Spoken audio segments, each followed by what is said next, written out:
And the fundamentals I want to set out in my short address are the following. Energy policy, where has it been, where is it now, and where will it be in 10, 15 years' time? In the past, just to sum up until 1990, we had a centralised electricity market controlled by the government through the Central Electricity Generating Board, which provided long-term planning for new coal, new nuclear, and what was still then a young industry, but new gas-fired power stations. Privatisation, which we all know about, 1990, 1991, has left us with an industry where there is, in my opinion, little strategic planning going forward, which is a challenge for the government now with its new legislation. We have had an industry which has effectively sweated assets, which it inherited on privatisation, which it bought on privatisation. We've sweated out our old coal assets. We have sweated out nuclear assets. Some of the AGRs, and especially the Magnox plants, are now very old, even people talking about a life extension. But we have built, really, only one kind of baseload kit since 1990, and that's the gas-fired power station. Now, I just want to go back to the mid-90s and through the early noughties. And if you look at the planning programme of that stage, that's really all we've been building. We have had coal on at high peak volume, where we've effectively sweated assets of power stations like Didcot, Ferrybridge, Drax, Kings North. They're coming to the end of their natural lives. We have a problem, as set out last week in the Ofgem report, but actually many of them will close sooner than expected. There are reasons for that due to their allotted hours. Coal is cheap. Let's get these things, our allotted hours used. And we've also got the carbon price floor next year. Let's try and run these things out before that starts. Ultimately, though, the government has an objective, which is to maintain abundant and cheap, as cheap as possible, supplies of energy. The priority has to be, as British industry tries to remain competitive, is to supply cheap energy, lowest possible cost of delivery, to as many people as possible, both heavy industry, light industry, and the consumer. We have failed to do that in recent years. It is making this country increasingly uncompetitive, coupled with climate penalties.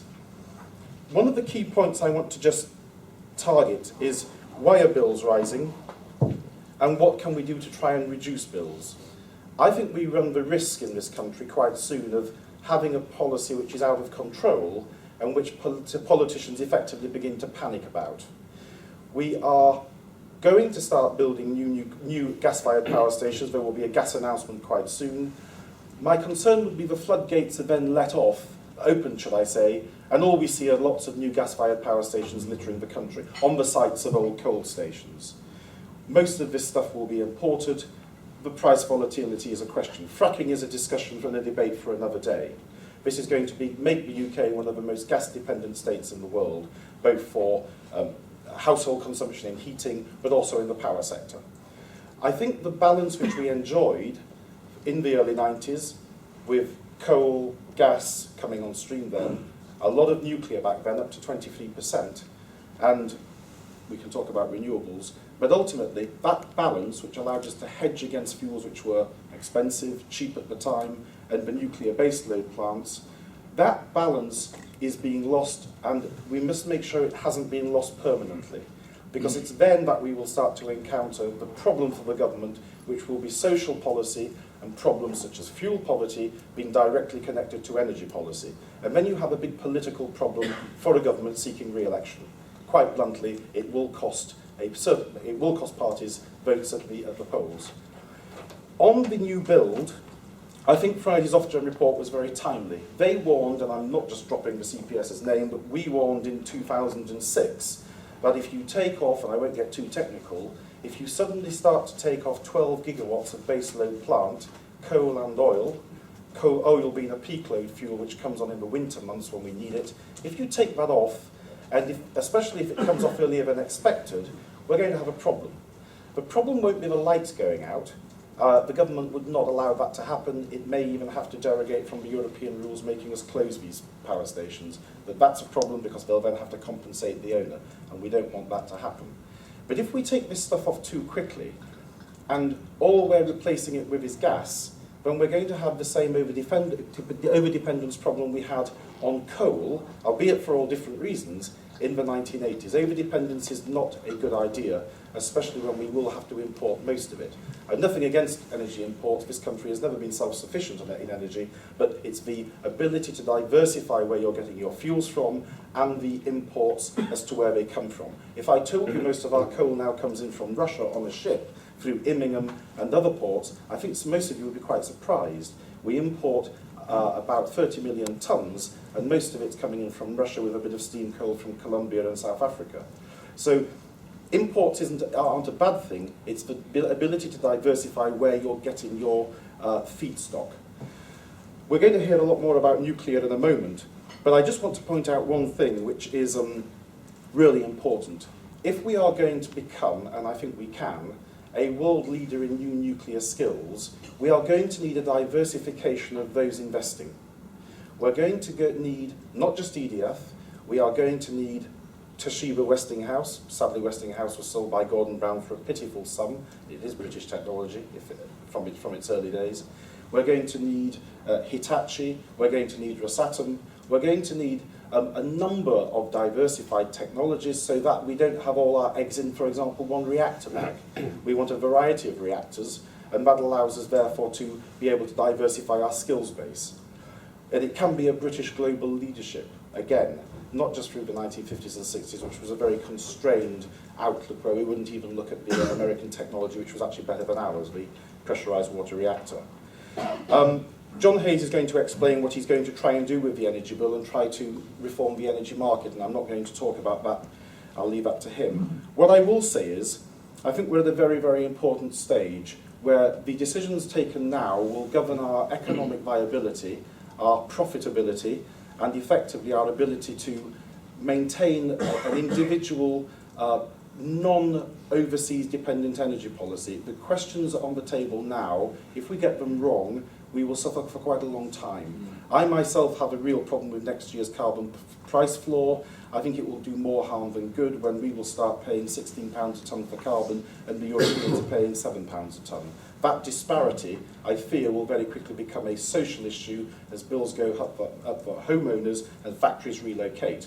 I was at an Ulster, Northern Ireland breakfast event this morning where it was made very clear we're going to have a problem in Northern Ireland quite soon where the Northern Ireland is paying £16 a tonne for carbon and the Republic is paying £7 a tonne because it remains within the European Union emissions trading system. These issues, which most people don't yet know about, are going to become headline issues quite soon. So I'm effectively going to hand over to these other great speakers, but I am just going to emphasise one thing. You can trust the CPS to keep its beady eye on all this, as we have been for quite a long time. The challenge is actually going to be met, or in my opinion, flunked within the next 12 months to 18 months. If we don't get it right, we will all end up paying the bills for quite a long time. And the tragedy, which is the final point I'll leave you with, is this policy has suffered from chronic short-termism since the early 1990s. The CEGB, for all its sins as a nationalised giant, if you like, did allow one thing and provide one thing, which was long-term strategy. You don't need the CEGB back, but we do need a long-term strategy, which is in the national interest. Thank you very much.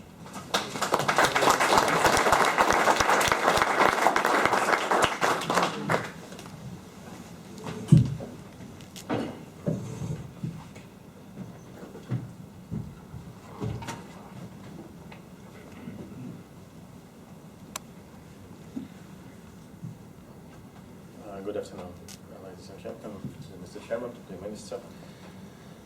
First of all, I would like to extend my congratulations on your recent appointment to the Department of Energy and all the good luck in this very important Excuse me, sorry, we can't hear you at the back. Oh, I'm sorry. So I just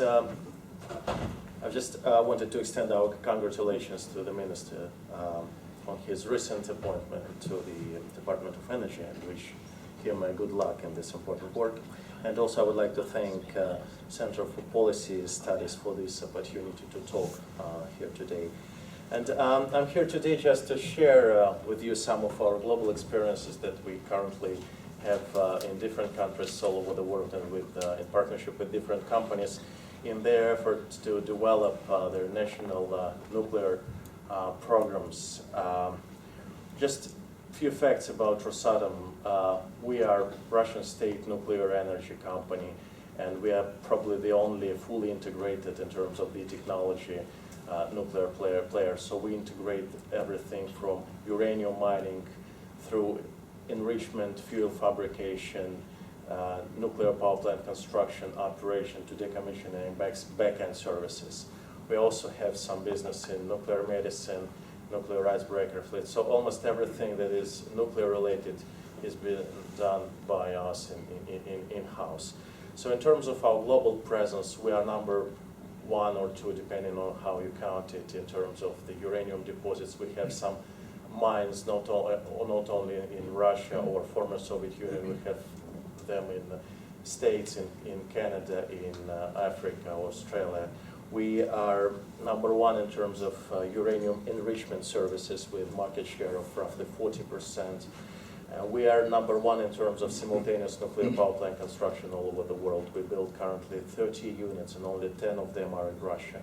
We build them on a serial basis, which gives us an opportunity to go ahead of schedule and below the budget all the time. So because of the effect of scale and the learning curve. So here in UK, we supply some 40% of local needs in enriched uranium, and we supply certain portion of nuclear fuel for Sizewell B in partnership with Areva. So we are long-term and sustainable partner for British nuclear sector. What I would like to share with you is that we in Rosatom believe that there are just 3 major success factors for nuclear development, for national nuclear development program. The first one and the most crucial one is public acceptance. The importance of this factor has never been as important as after Fukushima disaster, and many countries facing a lot of difficulties with this. Just a couple of figures. The average nuclear power plant takes 10 years to be built, and it's followed by 60 years of operational lifetime. So it means that the construction phase equals to 2 electoral terms of an average democracy, and operation is for 12. So it means that you have to ensure that there is the public support for it's not a matter of one single government. It's really something that has to be decided by the people for long term. And I will give you a couple of examples. The one we have just faced in India, where we have very strong public and political support in our project in Kudankulam, but suddenly some rumors or kind of misinformation started to spread among the local community, and we had to stop the project together with our customer. We had to stop the project in order to find a real solution to that. And luckily we found the solution, now we have successfully completed the project, and we used our experience from the same location probably, but in China, where we was able to show that the environmental impact is okay, so that people should not be concerned about the environmental impact, because there was a similar project in China. So, but at the same time, it was a real challenge, and we were all concerned that it could probably be a complete stop of the project, although it was at least 80% of readiness. The other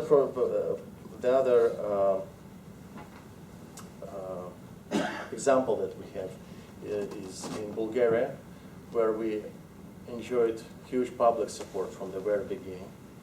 But due to some political issues in Bulgaria, they decided to stop the project. And now there is a spontaneous movement, protest movement actually, that people with one clear message: we want our nuclear power plant back. because we worked all together with local suppliers. Bulgaria as a country is really well experienced in terms of nuclear power plant operations, so they know very well what nuclear power is and what benefits it brings to the local communities and to the national economy itself. So when the current government decided to stop the project, it was very, it made very local community very unhappy, and we believe that it's a big problem for the current government there in Bulgaria. So this example gives us an understanding that it's not only important to rely on current political support, but it's also a huge need for cross-party concordance on the nuclear power development projects. What is good for us here in UK, what we see here is the full support and cooperation both from political and public perspectives. I think it's probably the unique unity. There are just a few countries in the world that can be really proud of this kind of unity between general public and cross-party support to the nuclear energy development. Moreover, in terms of the scale of the expected nuclear power development program, UK is definitely #1 among OECD countries and probably top 3 in the world. So it's really, really important, and it's a big program which really requires all the concordance between all the stakeholders, and we are happy to see that it's here in place. Well, the second factor. And the second factor which we consider as one of the most critical is financing. So once again about Fukushima. We have just recently completed our new forecast of global demand for nuclear power after Fukushima. And our findings is that the decrease in demand is going to be something around 10% globally. But the fact is that most of the countries that was committed to nuclear power development before Fukushima, they remain committed. I mean, we have the changes just the minor changes in political will after Fukushima. So most of the countries have confirmed that they will go nuclear even after Fukushima. So the decrease is not because of the change in the political will. The simultaneous factor that's been in place alongside with Fukushima consequences is the global financial crisis. And we believe that all the reductions in forecasts or in nuclear new build derived from the concerns about the financing and the ability of countries to finance the projects. We in Russia, we stay strong, I mean, in terms of financing because we have, because we have good revenues from oil and gas and thanks Britain for that.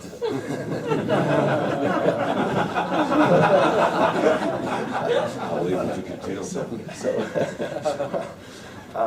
Well, I mean, but anyway, it's not the same all over the world, so it's a huge concern. What we see all over the world, there are 3 types of countries and 3 types of solution that can be found. The first one is countries like emerging markets like Vietnam, for example, where we simply provide intergovernmental agreement and intergovernmental loan, and period. We just simply finance it through the intergovernmental loan.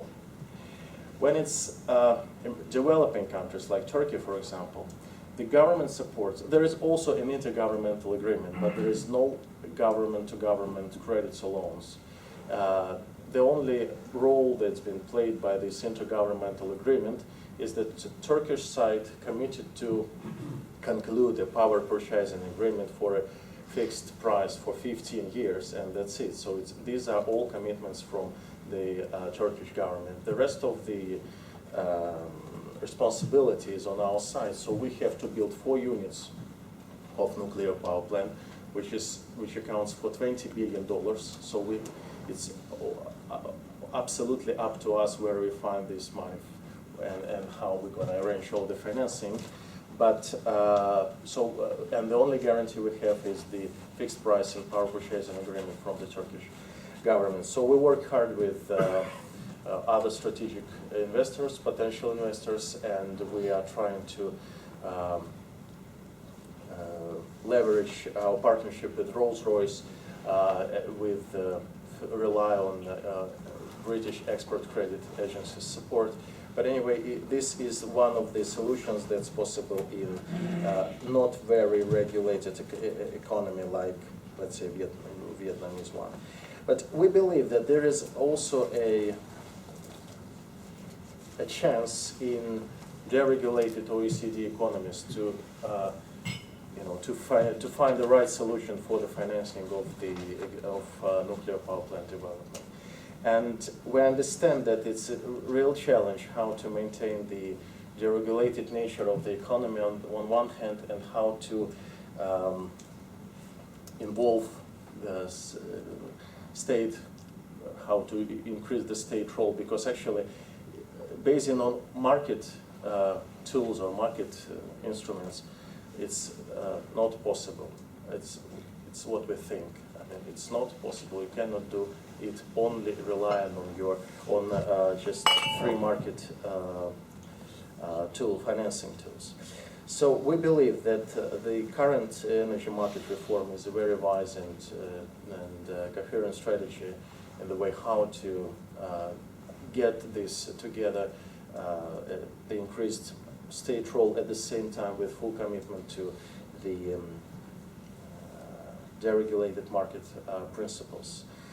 We believe that contract for difference gives real opportunities and confidence for investors. We as potential investor, we still consider this very important strategic movement. We haven't yet made our decision on coming to UK. We are currently in talks with GCC and other stakeholders on the way how it could be done. But anyway, we trust in this EMR strategy, as well as we believe that contract for difference is the right mechanism how to increase confidence of, build confidence of these investors into UK nuclear new build. And we are currently in talks or even in tendering processes in European Union, and we know from our customers in EU that they all very carefully watch the debates here in UK about energy market reform, because they will definitely follow the best practices that's being currently developed here.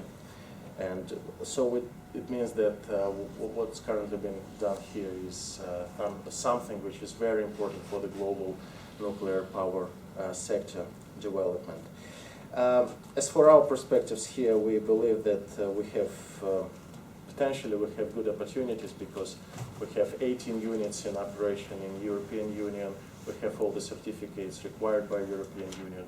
Our technology is strong 3+ generation, and we have proven track record in Russia and in other countries. So we fully understand that GDA process and the regulators' requirements are very strict here, and the process is completely different from what we have experienced in other parts of the world. But we are trying to, and we're quite sure that we're going to be able to meet all the requirements if we decide to come here, and if we allow to be part of the second wave of GDA, which is also a kind of a challenge, I would say. Well, the third factor, and the last one, is the local supply. Well, to put it simple, when it's $10 billion project, every country asks itself, it's a huge investment, and how much do I earn? How much of this money get back to my country? It's not only for developing countries.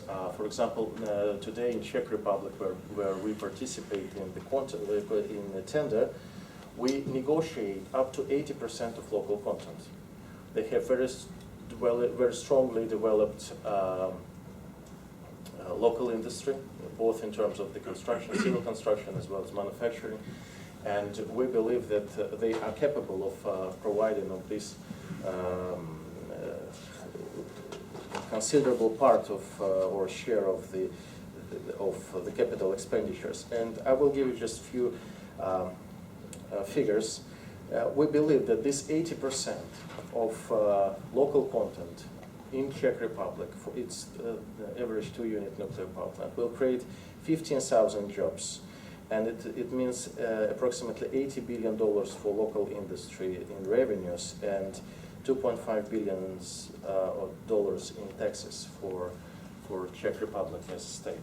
So we fully understand that these are big figures, and we understand its importance for the local economy and for the general public itself. We understand that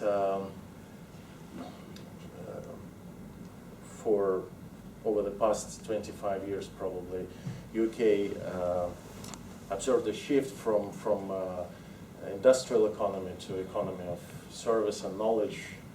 But we believe that the UK still is a very strong technological player, and we have just 1 year ago signed an MOU with Rolls-Royce, which is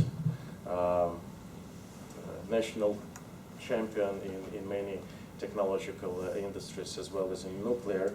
And we believe that with the help of Rolls-Royce, we're going to have this view on the way how we can engage with local industry if we build a power plant here. So I'm not sure about the real potential share of local content, and I'm not ready to say anything about that, but I believe that it can be, it will definitely be double-digit share of in percentage. Just to conclude, these three factors, public acceptance, which is in place here, financing, I think the efforts that's been taken by the government are really important, and probably will lead, at least we as potential investors trust in these efforts, and we believe that they are really strong enough for us to come here. And I think the other investors probably will think alike. And third, local supply chain. We believe that it is in place, and it can be developed over the further nuclear power plant construction program. So we believe that there are three factors which are in place for successful implementation of long-term nuclear power development program. We consider ourselves as long-term partner for UK nuclear development sector, and we'll be happy to contribute to these efforts. And well, thank you very much.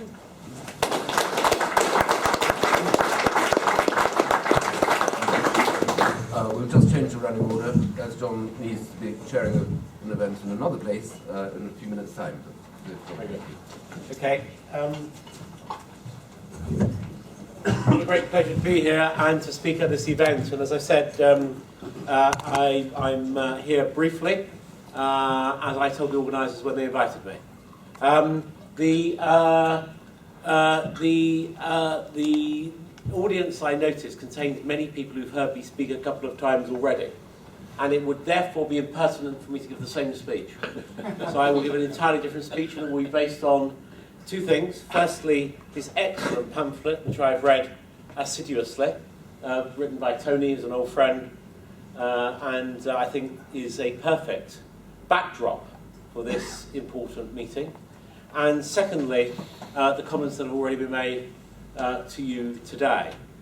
The landscape that Tony painted is, might be briefly summarised as follows. That post-privatisation, despite the architects of privatisation's wishes and assumptions, we have had inadequate investment, and we've had, rather than an increasingly plural market, an increasingly concentrated one. And so the effects of competition that were anticipated to drive down price have not taken place, and the investment necessary to replace the ageing stock, as far as generation was concerned, hasn't happened. And so in marking where we are and planning where we need to be, those two assumptions must underpin any reforms to the marketplace that now happens.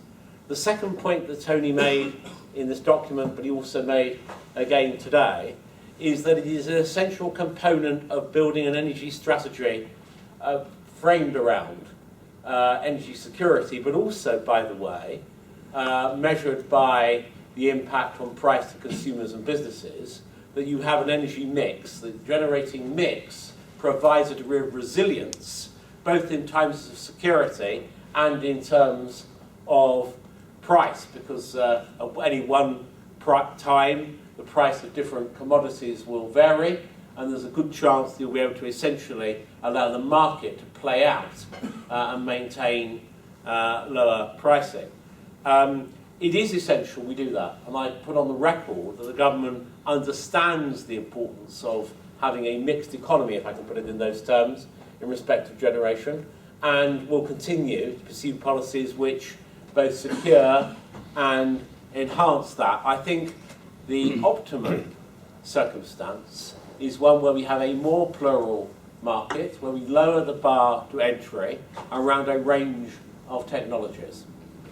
The third point that he makes is that the price paid by consumers, and of course I mean by that households, I am to some extent prejudiced because I do have a household, and businesses for whom the price of energy is a component in their costs which either might enable or inhibit their development and growth, and that's important for the whole economy.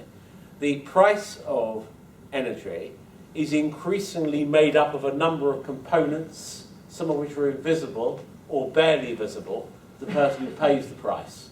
And I do think government needs to look at that closely. When you detach price from value, there is always a problem in respect of consumption and the perceived character of value.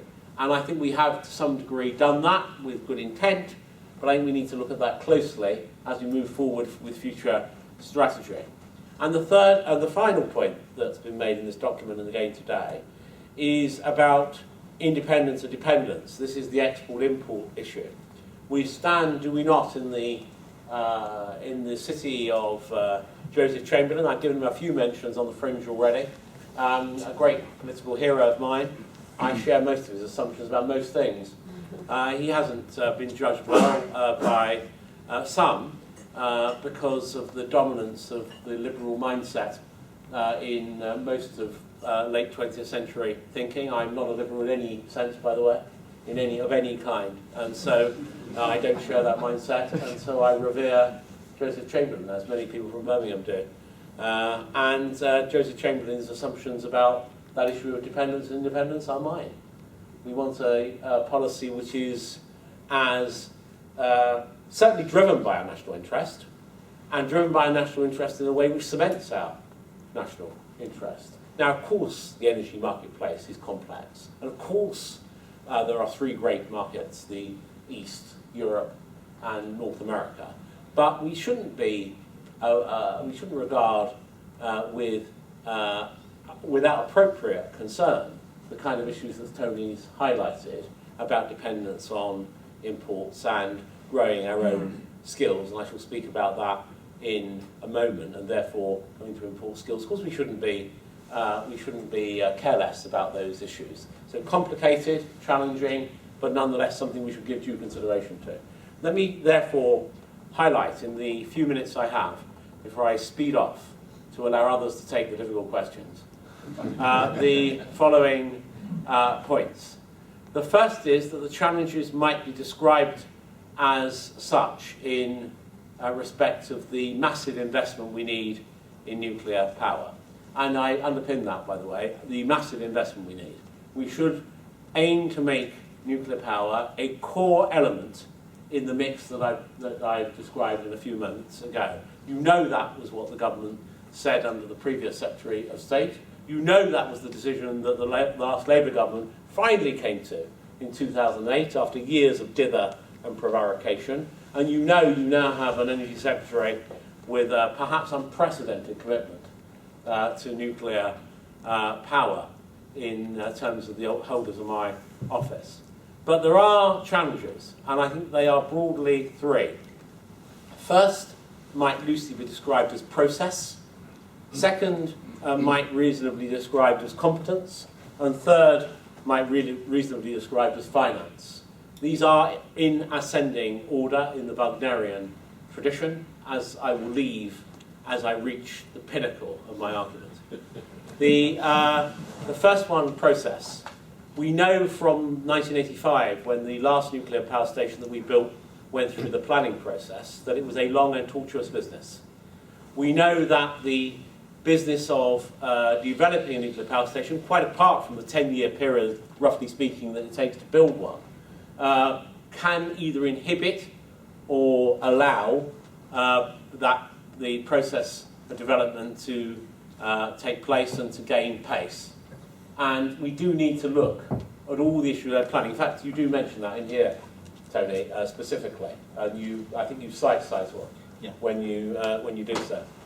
So process is something I want to look at very closely. How do we actually deliver these objectives? Process is partly also about political will and intent and being very clear about the policy agenda. I've given other speeches on the fringe. Those of you who follow me on the fringe, as you will come to do as the skills sector did over many years, will know that I've spoken a lot about the challenge of squaring long-term strategic decision-making in a democratic polity where the imperatives are often short-term. And that is a very big challenge in this particular field. But nonetheless, it can be met if there's some degree of consistency about policy, and indeed some bipartisan nature to agreement about the component elements of policy. So we will look closely at process. In terms of competence, the skills challenge is an immense one. In my previous job, I've begun to engage with that through meetings with the nuclear industry, asking them to summarise the skills they felt they needed over the short, medium and long term in order to deliver this scale of new development. The business department, of which I was previously a minister, together with DEC, will work together to see how those skills can be met, what we need to put into place to deliver those skills. But I am determined that as many of them should be homegrown, returning to an earlier point I made, as possible. This is a very big opportunity for employment and skills, and we should see it as such, quantify it, and put into place the necessary measures and mechanisms to deliver those skills. But it is not a challenge one should underestimate. It is a very significant challenge, given where we're starting from, largely because of the prevarication that led to these decisions not being taken 15 years ago when they should have been, which has bred uncertainty and a lack of confidence, which brings me to my third and final point, which is about investment, and it is by far the most important, as has been said by both of the previous speakers. The investment decisions will depend on that public policy certainty, in surety that we put the mechanisms in place around process and competence, and in the marketplace being as attractive as possible for potential investors. And the energy bill and market reform must have that at its heart. Now, I could go into, if I had the time and you had the patience, almost tedious, and I say only almost tedious detail about the character of that reform and how we might deal with capacity and how we might deal with contracts for difference. But the essence of the argument is investment has to square up from a commercial point of view. This HISTA looks like an acceptable business investment, not just, by the way, for the conventional investors in this sector, but we ought to be looking at some of those who want good long-term safe investment. I mean, I picked this out of the air, no more than that. The pension funds are an obvious example. Major foreign investment is, of course, a very attractive proposition too. But given the 25-year return on investment you might typically enjoy in the nuclear sector, on a 10-year build with a perhaps 50 to 60-year life, I mean, even in a gas power station, you're talking about return on the investment of 15 to 20 years now. It's longer in nuclear, as you know. We're going to have to make that as an attractive a proposition, as that kind of long-term stable investment as possible, and I am determined to do that. And I tell you this, that will be about government creating the framework. But in the end, we must move to a system where the market plays a bigger part. And notwithstanding the disdain I offered for liberals, and I'm speaking philosophically, not politically, by the way, I don't mean Liberal Democrats, I mean philosophical liberals. This is an area where the market can play and should play a bigger role in delivering that downward price pressure, that more plural marketplace, that chance to make a commercial reality of the political objective of securing our energy future for the benefit of households, for the success of our businesses, for all of our well-being. And as Minister, I will always be driven, as Joseph Chamberlain was, by the way, by the national interest and the common good. Thank you so much for having me.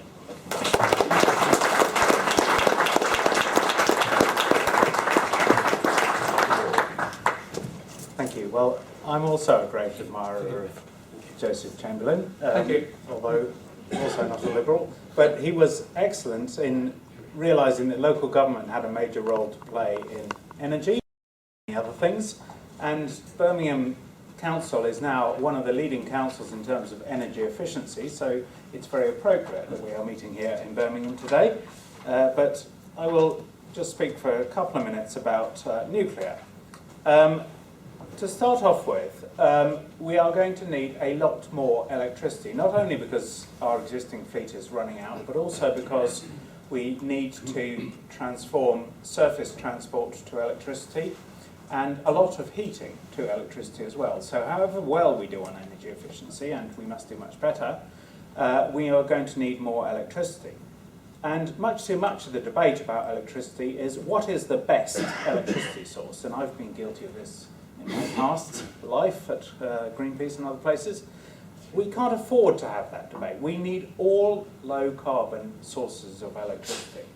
I don't mean all sources of electricity, some are simply too damaging, but we need all of the low-carbon sources of electricity. So that's renewables, that's carbon capture and storage, if it is ever demonstrated, and that is nuclear as well.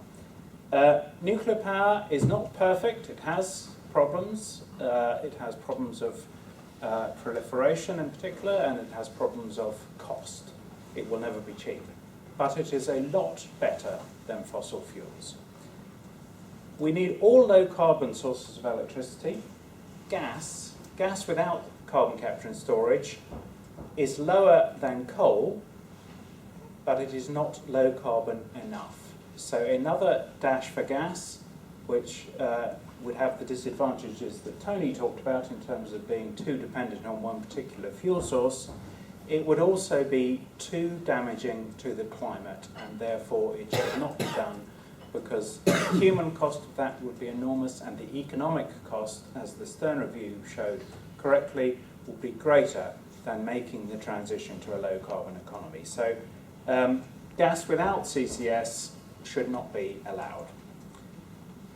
Nuclear will not be cheap, as we're seeing now in both France and Finland. The stations being built there are well over budget and well over their timeline.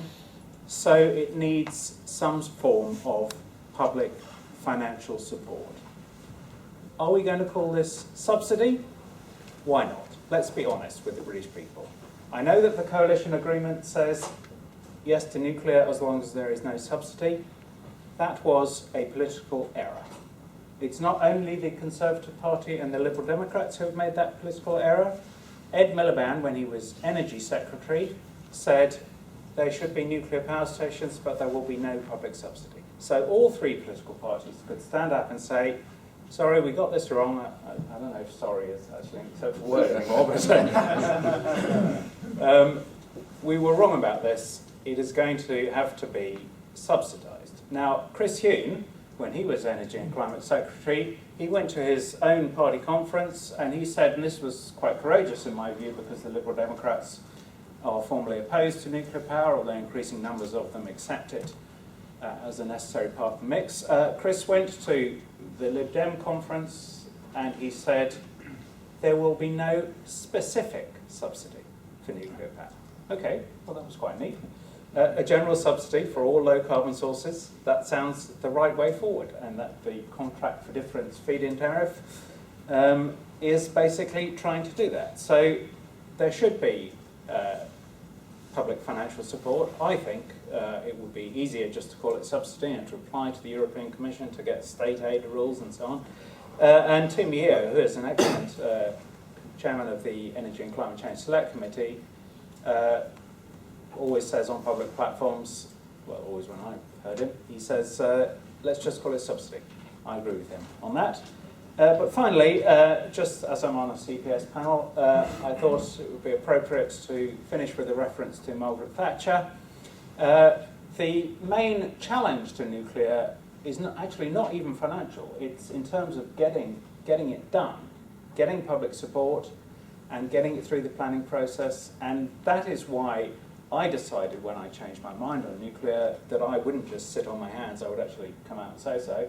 Because Margaret Thatcher, who was pretty good at getting things done, she promised 10 nuclear power stations and delivered 1. So all of us who accept the need for nuclear power, I think, have an obligation to speak out and do everything that we can to get them built, because otherwise they'll all get stuck in the planning process. Thank you.